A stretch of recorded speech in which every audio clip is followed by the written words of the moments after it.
All right, so hi everyone who's watching us live. This is CBE Voices of Colors webinar on colorism. And I'm going to just get us started tonight by having everybody introduce themselves. We have 6 people here today, including me, and all of us come from very different backgrounds. And I'm just going to give everyone a chance to go through and introduce themselves. And I can start us off just by introducing myself. So my name is Haley Gabriel. I'm the VP of Administrative Things here at CBE, and I'm currently working on my Master of Arts in Religion, concentrated in Women's Gender and Sexuality Studies at Yale Divinity School. And I will be heading off to a PhD program in New Testament in the fall. So my work mostly focuses on gender, sexuality, and race. And that's, of course, impacted by my experience as a woman of color. My background is that I'm East Indian and white. So East Indian meaning that my grandparents are from India.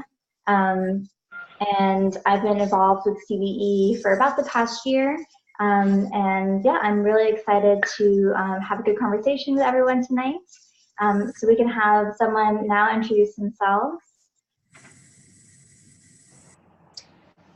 Hi, my name is Taj. I am a stay-at-home mom and have been for the last 14 years, which means I primarily operate as a chauffeur and currently a college counselor to my junior son. Prior to that, however, my training and life experience was as a criminal prosecutor. I have been an attorney for about 10 years before I stopped to stay home full-time raising my children. My personal background, I come from a multiracial, multicultural family. My mother is African American. She is Christian by faith. My father is Pashtun, which is an ethnic tribal group that is located in both Afghanistan and Pakistan, depending on which side of the border that you're on. My father's claims Afghanistan for national purposes. He is Muslim, Sunni. I am not religious, but I have a deep respect for all faiths and religious traditions, and I'm happy to be here discussing colorism. My name is Zanetta Hawley. I work for a law enforcement agency in the District of Columbia. My ethnic background is I am Black or African American, whichever term you prefer. I'm a Christian female. I currently hold social justice discussions on my Facebook page and am in the process of starting a blog and working with a large, several thousand group of women in Kentucky to educate them on racism. And I work with other online groups dealing with racism and all things related to that. And I'm excited about today's discussion. Hi, I'm Fari. I'm based in the UK. I was actually born in Zimbabwe, educated in the US and also in the UK. I'm a mother of 4. I'm a teacher and a social worker by profession, and also an event planner part-time. I sponsor orphan girls in Zimbabwe, helping them pay their tuition. And I also mentor a small group of girls from my local church. I'm an author, and I believe that that is an avenue that God has opened for me, but I just need to figure out how to actually use it effectively for the kingdom. Currently, I'm planning an event called 3-in-1, where we're going to be collecting sanitary towels, panties, which we'll send to Zimbabwe, where a lot of girls miss quite a few days of school because they don't have the sanitary towels. I'm a Christian. I think I said that before. Mm-hmm. Yeah. I'm really looking forward to this. I'm VP for the UK. Hello, everybody. My name is Leah Ross. The most important thing about me is that I belong to God. I am loved by God. Yes, I'm a Christian. I'm very happy about that. My life goal is just to hear Jesus say, "Well done." That's the reason why I do everything that I do. I have 5 children. I'm married to my high school sweetheart.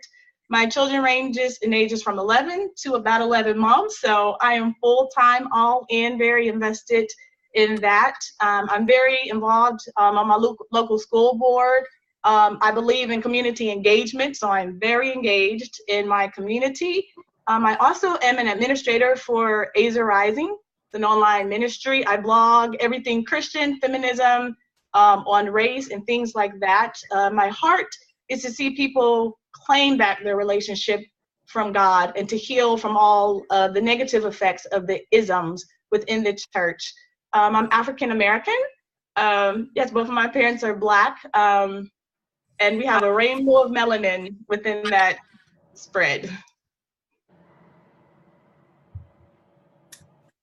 Hi everyone, my name is Catherine, or I go Cat. I'm a mother of two.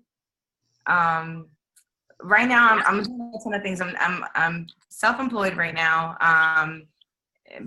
Before I became self-employed or unemployed and then self-employed, I worked in a hospital for close to 20 years, doing a lot of community work, connecting patients to resources in the community. So I did that for a very long time. Now I'm studying for the LSAT, and so I'm also self-employed and volunteering. I do volunteer work with women in the prison here in Boston.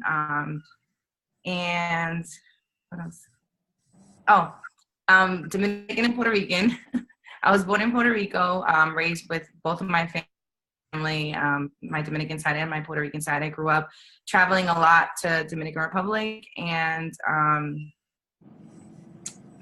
what else? I guess that's it. Oh, I'm Christian. I was raised in a Pentecostal church, although I'm kind of removed a little bit right now, but I'm Christian. And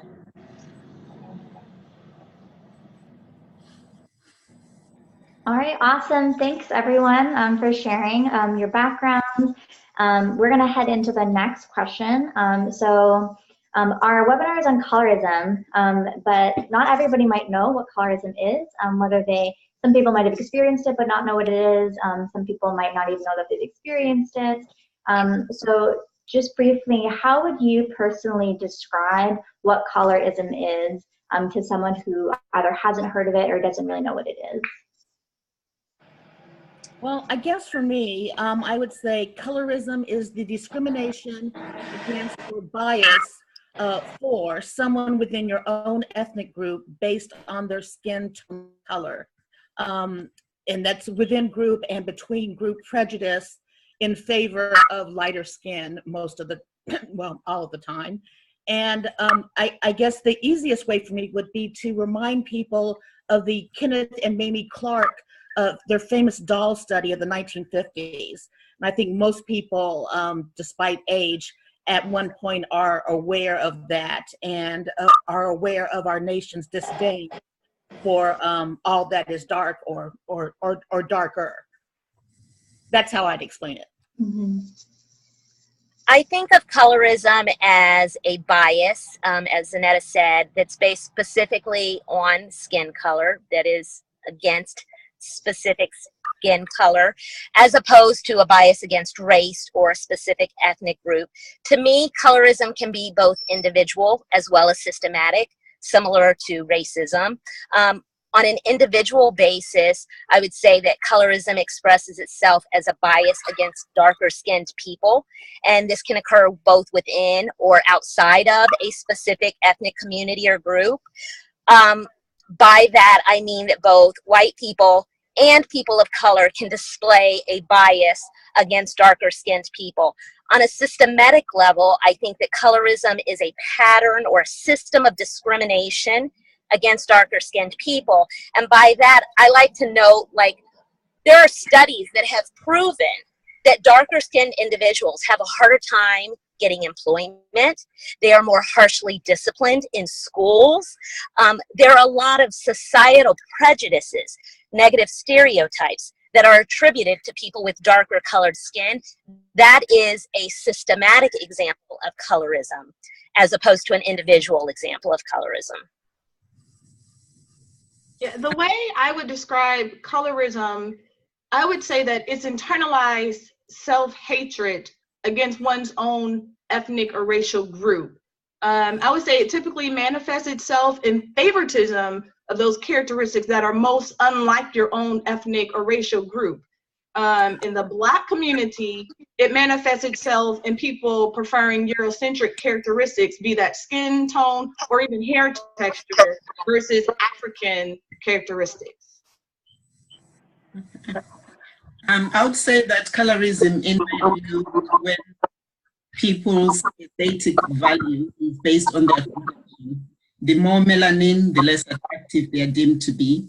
It puts pressure on women to do drastic things sometimes so that they can meet those standards of beauty. And it's especially vicious because it is not necessarily pressure applied from without, but it's pressure applied in a loose way, maybe something we can equate even to black on black crime, because it's something we do to each other or to one another.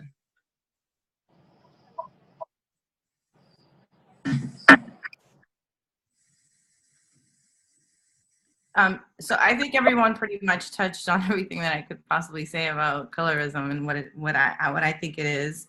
But for me, I feel like aside from it stems from the standards of beauty, the European standard of beauty. So that's sort of, you know, the closer you align to that, the better off you are. And I think it extends beyond like just defining like your attractiveness, but it also it speaks to someone's character. It speaks to someone's potential. I feel like, you know, just that, you know, from when you're a kid, it starts virtually when you're first born. Like, you know, I think there's certain stereotypes that are already placed on you just based on how dark you are. Mm-hmm. Yeah, thank you, everyone. I agree with everything that everyone has said. When I was talking to my fiance earlier, and I was telling him about how we were doing this colorism webinar, and he asked me, he said, you know, what is colorism? Like, is that the same thing as racism, right?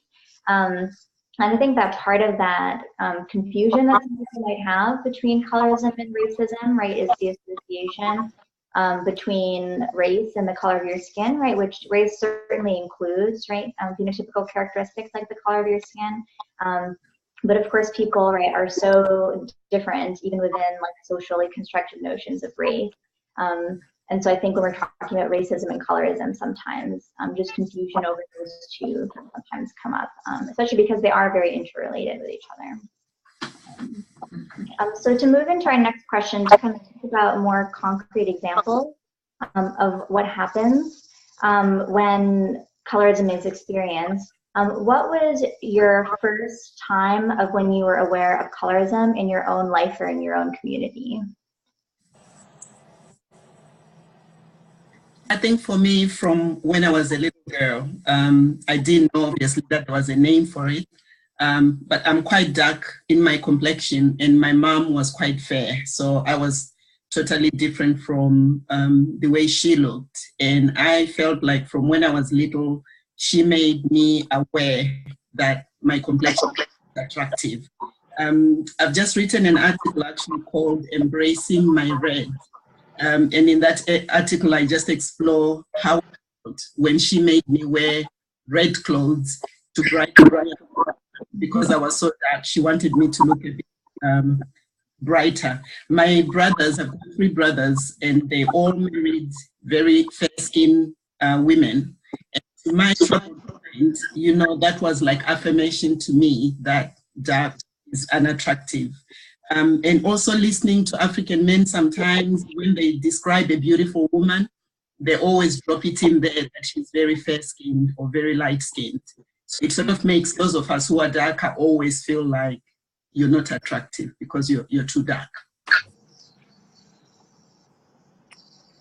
I think for myself, there's an interesting and somewhat unique dynamic because I operate sometimes in 2 different communities. So within the African American community, some people would consider me on the lighter side of the spectrum. And there are a lot of ways, both overt and subtle, that people have for expressing a preference for lighter skin within the Black community. The overt ways are just specific comments sometimes you'll hear people make where it's clear that they have a preference for lighter skin over dark. Other times people are not as overt, and there are just subtle things that you can see in the way that within the African American community, I think within the way that African American men fetishize a certain look for Black women, and people who will use code words like exotic, or, you know, you look mixed, or things like that, and it's clear that they see that as somehow better than simply looking Black without mixture. However, the flip side of that is that within the Middle Eastern and the Afghan community, I would be and am considered dark. And so within that community, there is very much a sense that dark is not as good, not as attractive. The fairer your skin, the more attractive you are. And I think that is, you know, demonstrated by the fact that a lot of Middle Eastern women, a lot of Afghan women use creams, whitening creams and things on their skin to get very fair, because that's what's perceived as beautiful, and that's what they think is going to make them more attractive. So I self-identify as African American. That's the community that I tend to most put myself in. But I have interacted in both communities, and it's a very odd, somewhat surreal experience depending on which community you're operating in at which given time, whether you're being perceived as more attractive because of this superficial thing or less attractive because of this superficial thing, which is simply the degree of melanin in your skin. There's some questions there. I don't know if you guys can see them, just FYI. Yeah, we've gotten some anonymous questions, which is super awesome. I was thinking we could answer those after we go through our interview questions, if that's all right with everyone. We could take them all at the end. I was just going to say, for me, I'm going to give two examples. The first, and both happened here in the state of Virginia. The first was, I was maybe 3-4 years old, and my mother would take us out to go shopping with her, and we would be, it's my brother and I at the time, and we would be in the strollers or walking along beside her. And this was in the late 60s here in Virginia. And I was too young to know what it was, obviously, but I remember being very uncomfortable when Caucasian women would stop her and talk to her. Later on, my mother revealed that they always wanted to know who she was babysitting or was the nanny for, because my skin tone is much lighter than that of both my parents, who are both African American, or my other siblings. And we have varying degrees, but I am by far the lightest one in my immediate family. And I just remember as a child, I didn't know what it was, but I felt uncomfortable when these women would be down in my face, and then I could feel the tension within the conversation that was going on. The other one occurred in Virginia Beach. I think we had just come back from living in Germany at the time. And my brother came home with a bloody nose. And I didn't find out later on exactly what happened, because he didn't tell me until we were older. But it turned out that there was a group of older Caucasian boys on the playground near our house, and they had bullied, beat him up, whatever you want to call it, because he had a white sister.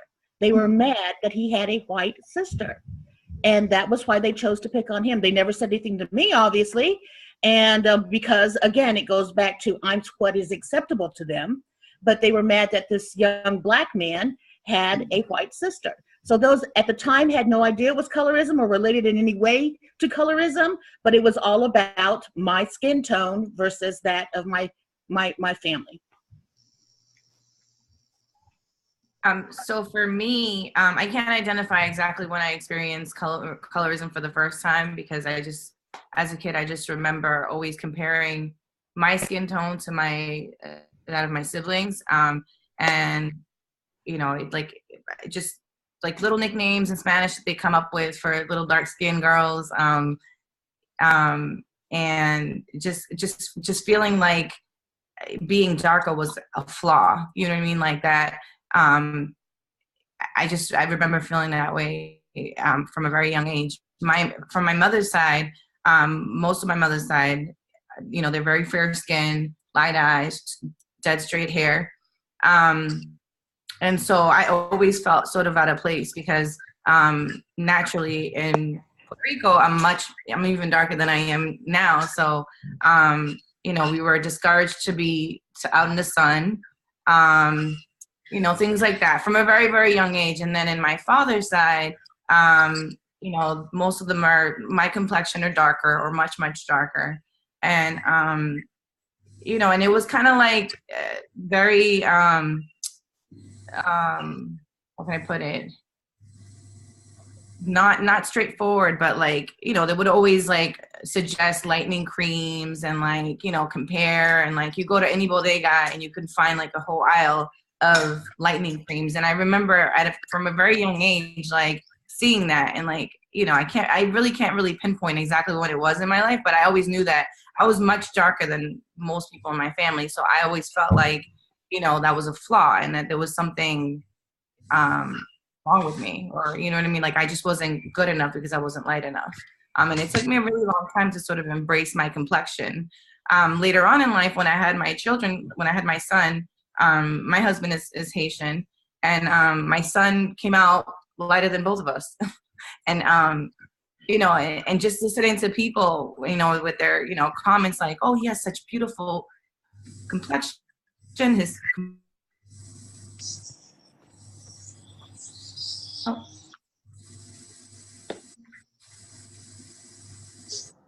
darker, but I find people are always comparing the two. So yeah, that's it for my experience. All right. I think like all of you, I think it starts very young. I think we probably all have memories from childhood onward, although we didn't have the vocabulary, you know, with which to name it. But for me, I have a huge family. And like I said, we are a rainbow of melanin. My mother is very fair skinned. My father is dark. And so we have all kind of browns and yellows and just all shades. And it goes out further. I have a huge extended family. And it was unspoken, but you always knew that the pretty children, the attractive children, were the ones with the fair skin, with the light skin, with the longer hair. And I have like one particular memory. I had an aunt, and I think it was about two of my sisters and myself sitting around, and my cousin was with her. And my cousin, she was fairly lighter than I was, and she had she just had like this long hair with these long curls. And I just remember my aunt saying, "This is my favorite niece. Look at her, she's so pretty. Look at her hair, it's so long. Look at these curls." And thankfully, I never really internalized those negative messages, but it was always there. Like the fair children, those were the children to be pitied, and, you know, no matter how misbehaved they were, these are the sweet kids, the good kids.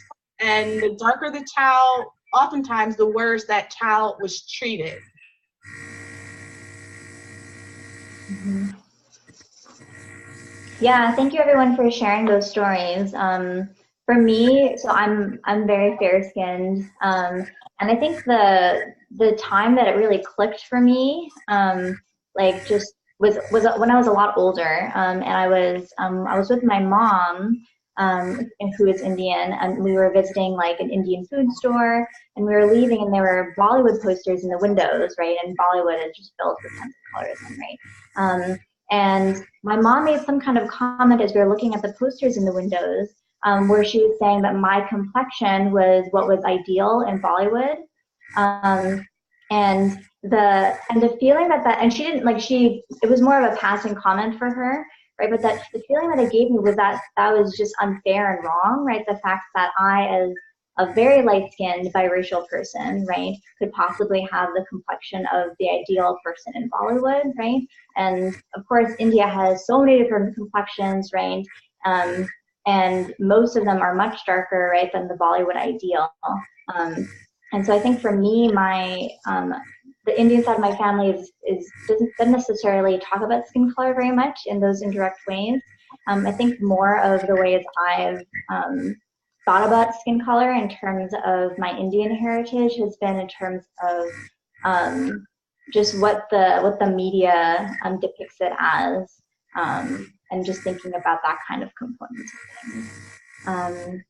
I think we have one more question in our question and answer, which I'm really excited to answer at the end. We have 2 more planned questions, and then we'll get to the anonymous questions that people have raised that look really exciting to talk about. So our next question is, so how does your particular identity, in terms of, it could be in terms of race, gender, religion, other social factors that might impact you, how do you think those particular markers for you have impacted your experience of colorism? And some of these things we've already touched on, right, in sharing our stories, but if you just want to kind of be a little more explicit about how those various factors of your identity might have experienced your distinct experience of colorism. I think that, like I said, I think I'm aware that there are certain advantages that I receive because of colorism within the African American community, both professionally, socially. I think some of that also has to do with gender. I think there are gender nuances to color and appearance.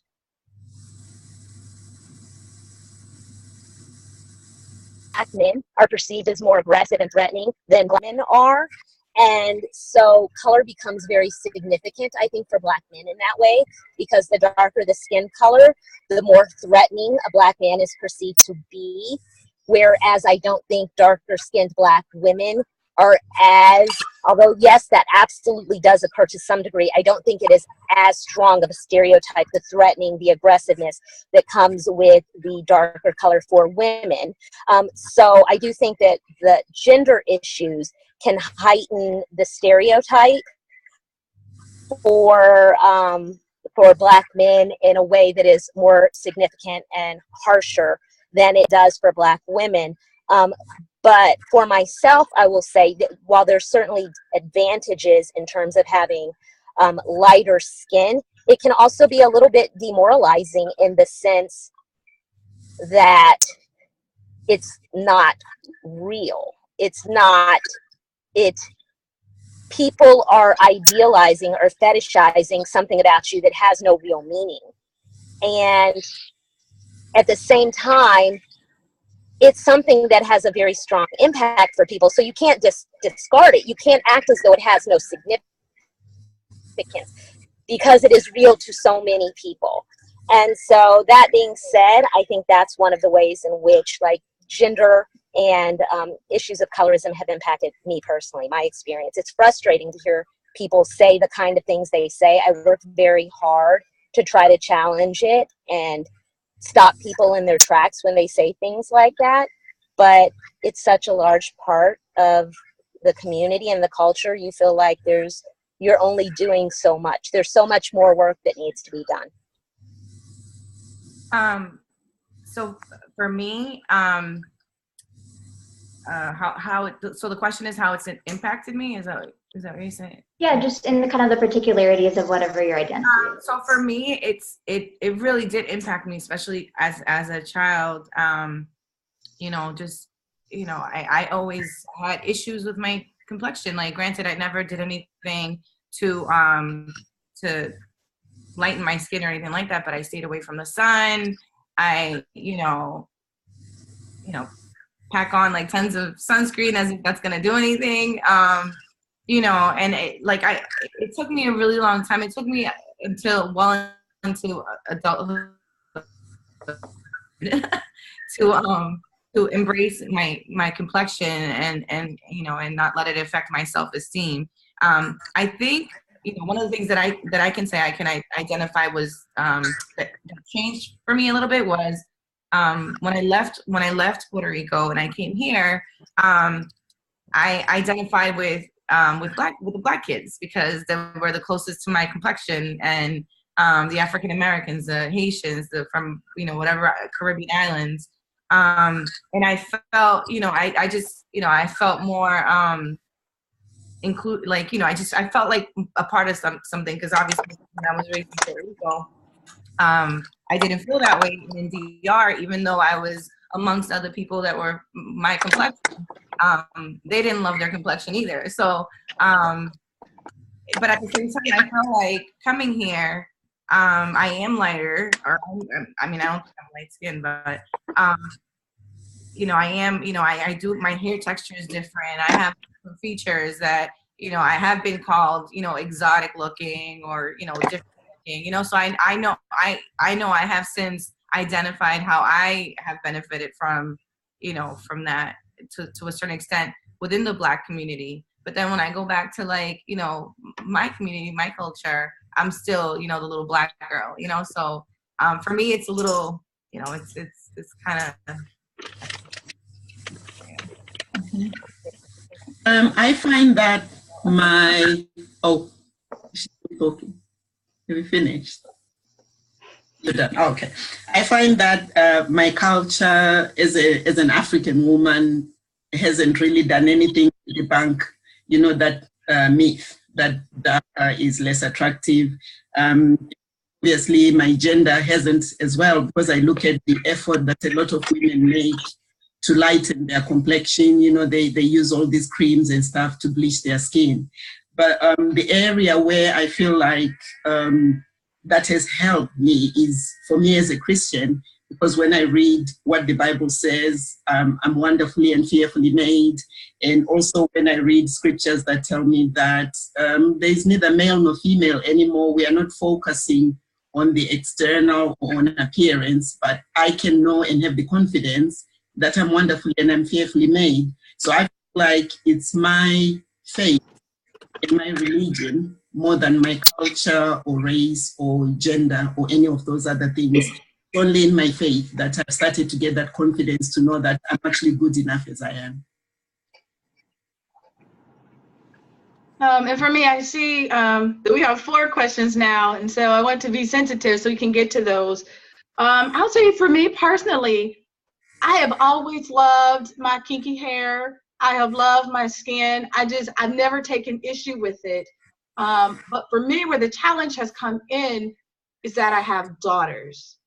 And unfortunately, like, my daughters see television, they see the media, and it's undeniable. Typically if you see something on TV and they say, like, oh yes, it's going to be Black people, representing, it's usually a very fair skinned, young, Black woman who typically has some kind of biracial hair, is not embracing, what you would get, just like the more African features, I'm trying to say, like our hair texture, our skin color. And so it's very challenging for me personally, because it cuts me to the heart when I see little girls struggling with low self-esteem, and they're absorbing those messages from the outside, and it's becoming their inner voice, the voice that says, you're not good enough. And so for me, it affects me very deeply in that way of how do you teach the younger generation to just love themselves, to be comfortable in their skin, to embrace everything that God has given them. And so for me, that's something very personally challenging for me. For me, I grew up always wanting to be darker. I cannot tell you the lengths to which I went to opposite of Catherine, no sunscreen, putting oil on my skin, trying to get darker. I mean, it was unbelievable because I was so different from everyone else in my family. That being said, the important thing about all of this for me is to recognize how greatly, whether I sought it or not, and I never did, I benefited. The benefit that came to me, and to acknowledge that. And I think that is so important for someone of my complexion in this discussion, to acknowledge the harm that is done to my darker complected family, friends, sister, community, whole ethnic group, because of these silly perceptions. and because of the way people think and how that benefited me. And it benefited me in all aspects of my life. I've definitely gotten jobs before it. I've gotten raises because of it. I've gone on date. Any aspect you can think of has come to me because I have these silly European features that were thrust upon me by what happened way back when with colonialism. And I dealt with it, and I know that whatever racism I've had to face is nothing, absolutely nothing, compared to anyone who is of a darker complexion. And for me, for lighter skinned people within my community to not understand that and acknowledge it, I know that it hurts me. So I can only imagine what that does to those who have the more regular African features and are darker complected. And that's the big takeaway for me, is to acknowledge that privilege that you've gotten and to understand it, why you got it, know that it really has nothing to do with you. It's all very superficial, and learn how to have to deal with it. But again, I'm going to die of skin cancer sooner or later because I was out there laying with oil on my skin trying to get darker.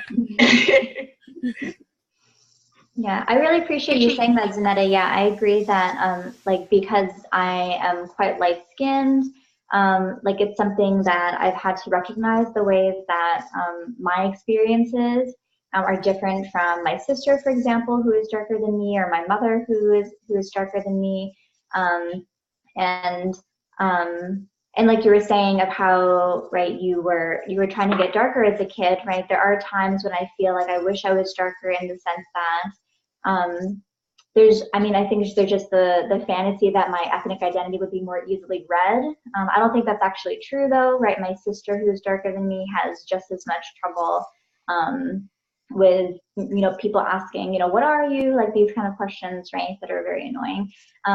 But I think that the most important thing, right, is to acknowledge the ways that I haven't had to think about colorism as much as my sister has, or my mother has, because I've benefited from the color of my skin, and just as in discussions between, just as we have very broad discussions about racism and colorism with people from a lot of different backgrounds, just that ability to recognize the ways that you benefit, just because of the way that you came out, right?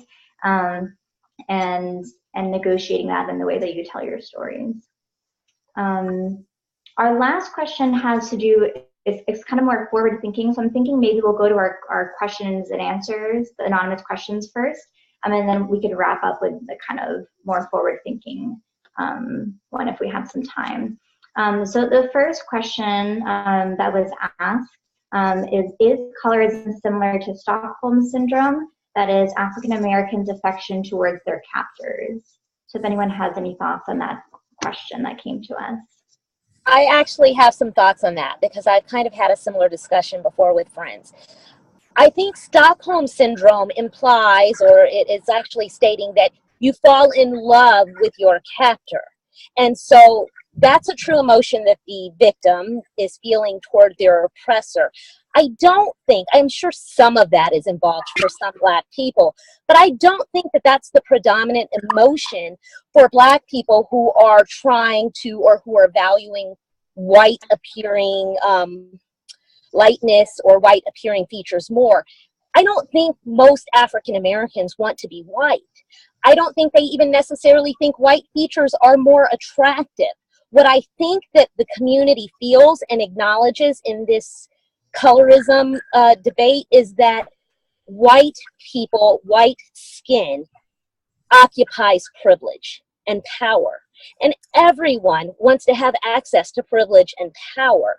If you could do that in your own skin, I think people would prefer to do that. But because of the way that American society operates and what we have seen as African Americans in our society, we have learned that we are usually relegated to second-class citizenship by virtue of our skin color. And the closer we get to white appearing, the more access to resources, power, privilege we get. So no, I don't think that it's a sense of internalized love for whiteness. whiteness so much as I think it's a desire for equality and treatment with dignity and respect, which we don't seem to be able to get in this country in our skin color.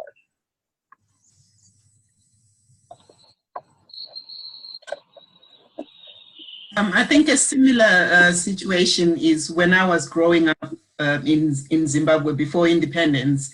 Accommodation was based on what your racial or ethnic group was. So white people had their own accommodation. Black African people had their own accommodation in the areas that were crowded and the high density area. Then people of dual heritage, they also had their own accommodation, which was in between the two. So whatever your, whether you were considered to be African or you were considered to be colored, as they call them, your privilege was based on that. It didn't have anything to do with anything else. If you were mixed race, you had better accommodation than the indigenous African people, if I can use that.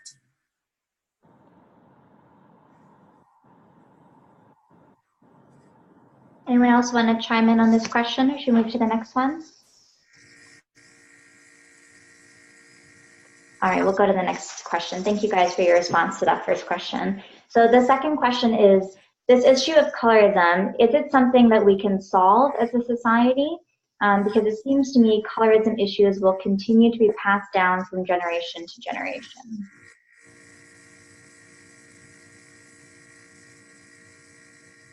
I personally don't know that it can be solved, so to speak. I will say that colorism has a lot to do, yes, with your own ethnic group, but to me it has the larger impact on what our media and the power structure is, which goes back to the control and the people who have the power, who are actually the Caucasian people. They're the ones who put the things out in the media, who show what is good and what is bad. They're the ones that they're the ones that are controlling the media, controlling all of our institutions, and it really does tie in closely to racism, but it's the power structure there. And since they are the ones that do the media, the production with the toys, and everything else, I don't know that we within our own communities can solve it. We can definitely learn to love each other and understand and accept each other the way we are, knowing that, for instance, with me, African Americans come in all shapes, sizes, colors, and varieties. We're like a whole Heinz 57 here. But the larger group is getting everyone else to understand and stop bestowing upon what is considered to be good or beautiful as far as the European features and just the skin, the light is good, dark is bad. I mean, that goes back to cowboys and Indians and all those other things that we're not supposed to say anymore when we come with an understanding of our groups and the way that we properly address each other. But just think about it. And the old cowboy wore black, the bad one. The good cowboy wore white. I mean, it starts very, very young. And that is not something that we within our ethnic groups can control. And that is not something that the minorities or the people of color that are dealing with it have the power to change overall, because we're not the ones with the financial aspect or anything else to make those changes. That all comes from that larger white group of people. So just to add to it, yeah. So basically, I know that Zanetta pretty much said this, but for me, I think it will exist so long as racism exists. And I mean, that's the short answer. You know, basically, so long as racism exists, it's going to continue to exist. And I have a story, a little bit of a story to share that goes to what Zanetta was saying, is that my niece went to the store. I think it was either with my sister or with my mom, and this whole row, they were looking for a particular doll, and this whole row of the dolls were completely empty. The white doll was completely empty. The semi-light-skinned doll was completely empty, and then the black doll, the super dark-skinned doll, there were tons of them, so many of them. I mean, the doll was sold out with the exception of the black doll. and the black doll was really dark and on sale. And my niece asked, well, like, how come it's there's so many of this doll? And my sister and my mom both had to explain to her, like, this doll is really pretty, but, and so, and she was, I think she was maybe 4 or 5 years old at the time, so that goes to show you, I mean, there's things that are completely out of your control that we're left having to explain to our kids, but like Zanetta explained, it's a structure thing. That comes from racism. So as long as racism exists, the images they see on the television, on movies, cartoons, everything, it doesn't really represent dark-skinned people. Even when they do have black people, it's light-skinned black people. It's not, or fair-skinned black people. So do I think it could be solved? I mean, not entirely, at least not while we're still here. But I do think that at home we can do a lot of work within our own families, and call people out when they say things like, oh, she has good hair, or, oh, she has that nice complexion, and just really educate our own, whenever we can, and raise our own to love themselves and not set these standards on our own children, so that, they can grow up feeling differently. So there's work that can be done to help fix the issue. But like I said, I feel like same thing as what Zanetta said. So long as there's racism, colorism is going to exist.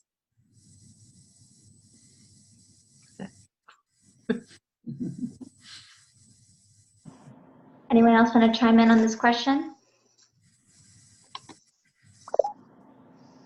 All right, our third question here is the person is asking, I'm curious to know if any of the panelists experienced a colorism issue professionally in a good or a bad way. I often hear good-looking people have a better chance of getting a job as opposed to someone less attractive. So we've mentioned this earlier, but if anyone has experience specifically with this that they would like to share. Well, I can chime in a little bit. I know that I've gone into job interviews and the receptionist will be there, right? And I'll have to introduce myself to the receptionist and say, hello, and they won't come out and, greet me. And so even while the interview is going on, or even while it's after, I say, okay, I know I'm not going to get that job. And one thing that I would do before I became a full-time homemaker, if I was going to have a job interview, I would either get some braids or I would have my hair pressed, and I would do something to look more professional. And I wouldn't, bring my afro out till I had the job. But, I would have to do little things. I would have to know how to work in the system, play within the system to even be considered.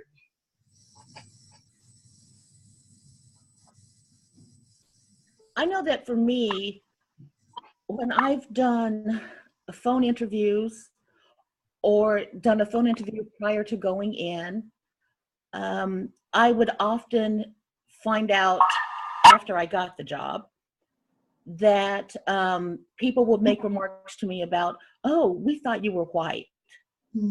And so I know that I've gotten jobs because of it.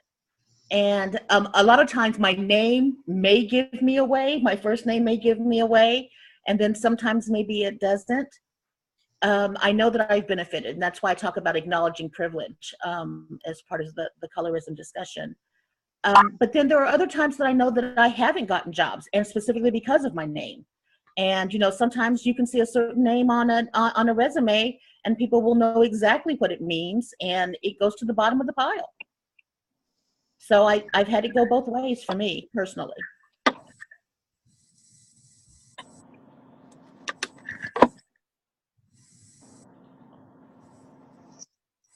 All right, and then our last question here, somebody has asked, I'm a single father raising a Black little girl. What tips can you offer me to help me tackle this issue in my home or prepare my princess for facing this issue? Thank you.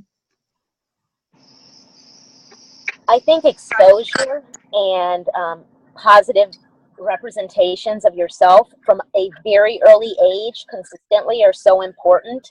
I only have 2 sons, but from the moment they were born, I filled our home with children's literature that featured African American characters, protagonists, or not just African American, but predominantly African American, as well as other children of color, be they Latina, Native, Indigenous, Asian, because I wanted them to see that color is the norm for the world. It's very easy in the United States to see white and Caucasian as the default, and European. So I think exposure and in positive ways. I didn't allow my kids to read anything about slavery or civil rights until they were a little bit older. And by a little bit older, I mean around 7 or 8, I started introducing that. But a lot of children's books, if you notice, in the libraries and that are published, focus on either civil rights or slavery. I wanted my children, as African American children, to understand that our history did not begin with slavery. There is a great history within African culture that we can draw upon. And I wanted them to have a deep connection to that. So in addition to seeing yourself in positive ways, stories about little girls just doing what little girls do. A great series is Amazing Grace. She's a character who is half African, half African American. Her father is from Ghana, I believe. And she has phenotypically African American features. And she's just living her life, having a day in the classroom, wanting to be a princess. The various aspects that a lot of other little girls read about, but only with a black face and black features doing those things. So I would encourage reading stories, watching television shows that promote positive and realistic images of black people. So I have both. I said a daughter and a son, and I piggybacking what Taj said in terms of books and TV, and just making sure that I'm conscious about some of the things that they watch, and so that they do have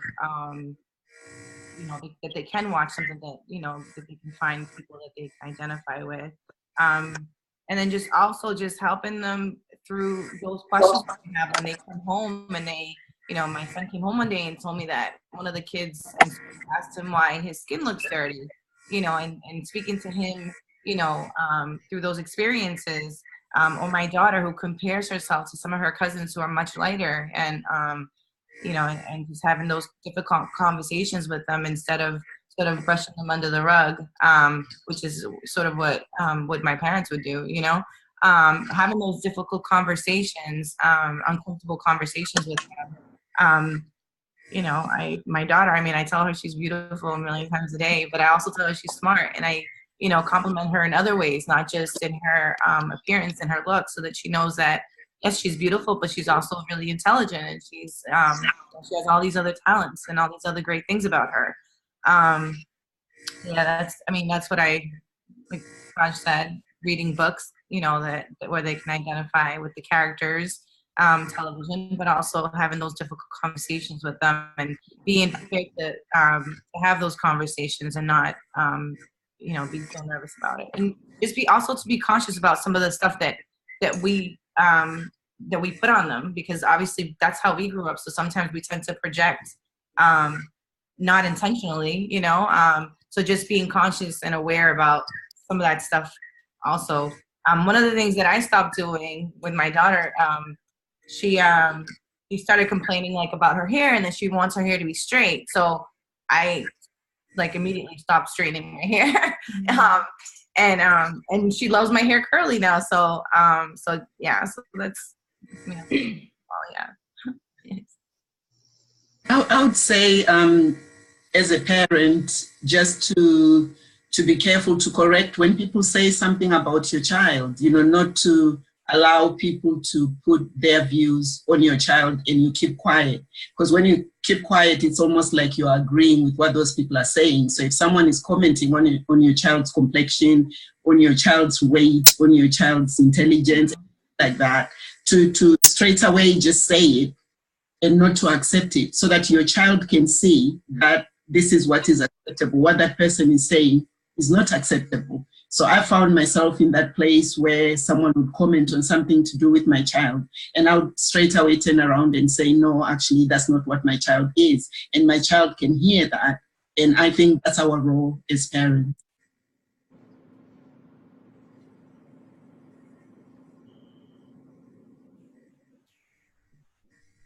All right, thank you all for your responses to that question. That was great. It actually ties in really well with the last question we had prepared. What advice would you give to people who are hoping to address problems of colorism in their own lives or communities? So just before we close, if anyone has any other suggestions for people who are wanting to address issues of colorism, whether in their own house or whether in a church community or in a broader, any broader social settings and their friend groups and their families.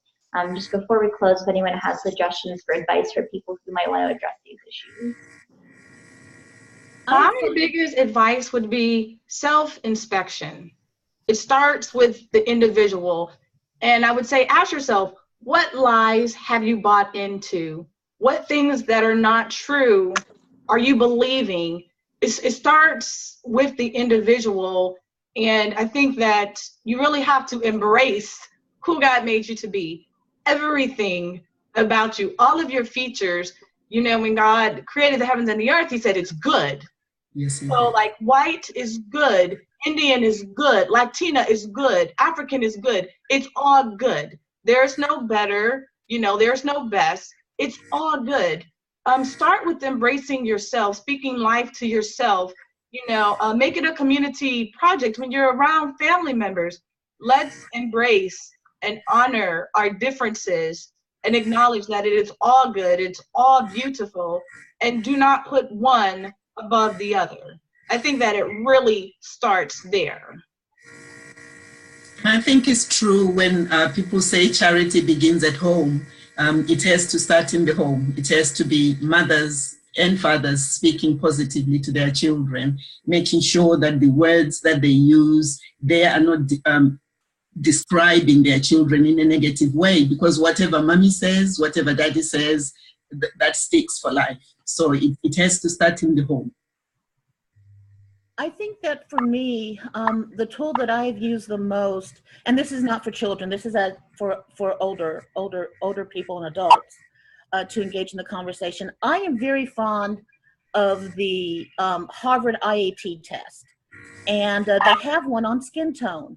And I think that because this is such a sensitive and delicate discussion within our communities, and people can become very upset with these discussions, and all understandably so, because people have different emotions and have different sides and deal with it in different ways.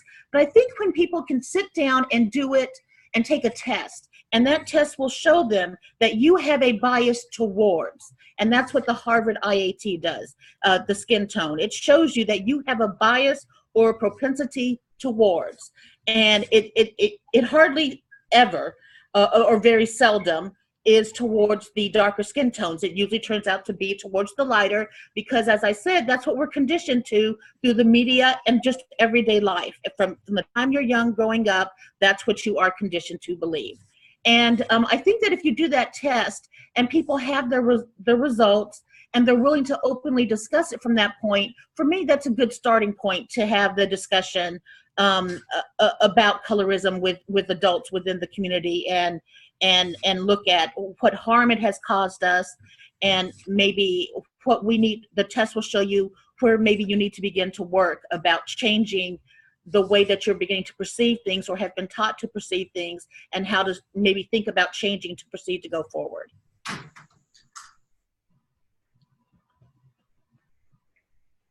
So for me, I've kind of already touched on this, and I think everyone else kind of said something similar. Just basically, you know, being super conscious yourself about how you internally have these certain views, whether it's to yourself or to your children or to, you know, who you're attracted to. It really is embedded into our DNA almost, you know, and so trying to be really conscious of that is really important. And you know, everyone pretty much touched on that. but also, and I think one of the ladies also said, you know, it starts in the home. Not only your immediate family, but your extended family. Have these conversations, as uncomfortable as they are.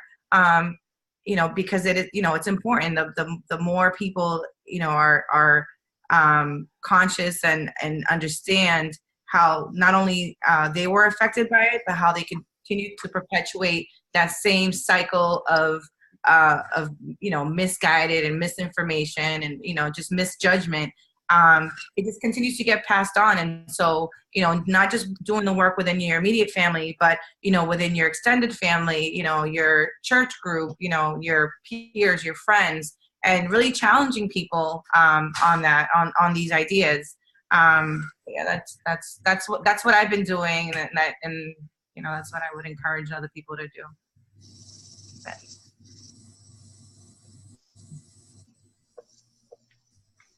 All right, thank you, everyone. I'm really glad we all got to have this conversation together and got to share it with our groups online. I just want to give anyone a chance to say anything that they wanted to say but didn't get the chance to say before I close this in some prayer.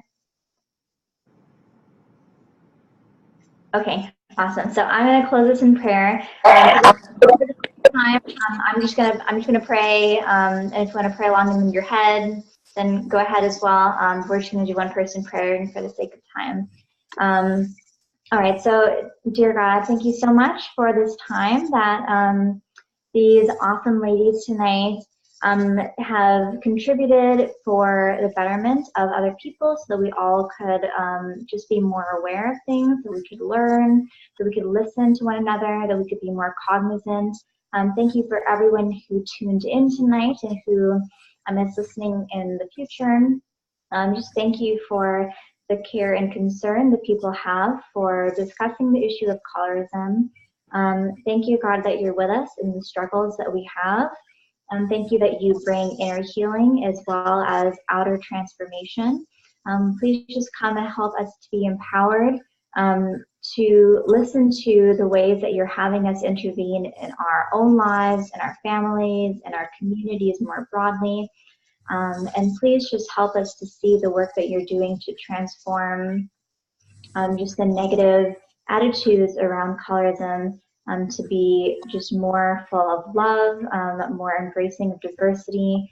And thank you, God, that you've made us all so different and so beautiful, and that you have just so much in your world that you've made, and that you call it all good. So be with us as we go forth, and thank you for bringing us all together tonight. Amen. Amen. All right, thank you everyone for joining. It's been really great to talk to you all. I'm going to have a sign off, but thank you so much. Bye. Bye. Hey, thank you.